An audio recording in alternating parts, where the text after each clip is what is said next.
আসসালামু আলাইকুম। I news বাংলার আন্তর্জাতিক সংবাদে স্বাগতম।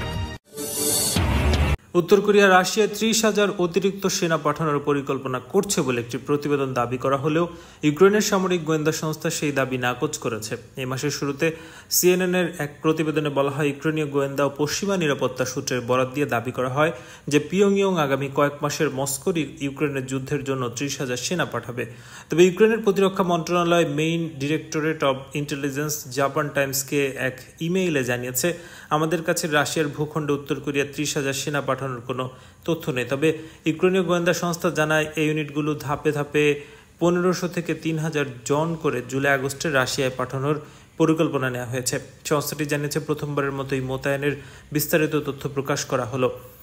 এছাড়া 50 থেকে 100 ইউনিট উত্তর কোরিয়ার সামরিক সরঞ্জাম ও রাশিয়ায় পাঠানোর পরিকল্পনা রয়েছে। এর মধ্যে রয়েছে M2010 মেইন ব্যাটল ট্যাঙ্ক এবং BTR-18 সাজোয়াজান।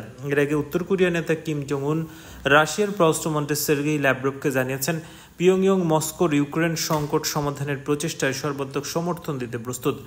উত্তর কোরিয়ার রাষ্ট্রায়ত্ত কোরিয়ান সেন্ট্রাল নিউজ এজেন্সি এ তথ্য জানিয়েছে।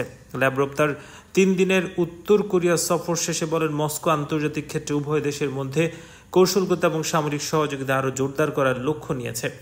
উত্তর কোরিয়ার আগে রাশিয়ার ইউক্রেন যুদ্ধে সৈন্য এবং অস্ত্র সহায়তা করেছে এবং মস্কোর সাম্প্রতিক সাফল্য ধরে রাখতে আরও সামরিক সহায়তার প্রতিশ্রুতি দিয়েছে। মাত্র 1 বছর আগে পারস্পরিক প্রতিরক্ষা চুক্তি সই করার পর থেকেই দুই দেশের সম্পর্ক দ্রুত গভীর হয়েছে বলে বিশ্লেষকরা জানাচ্ছে।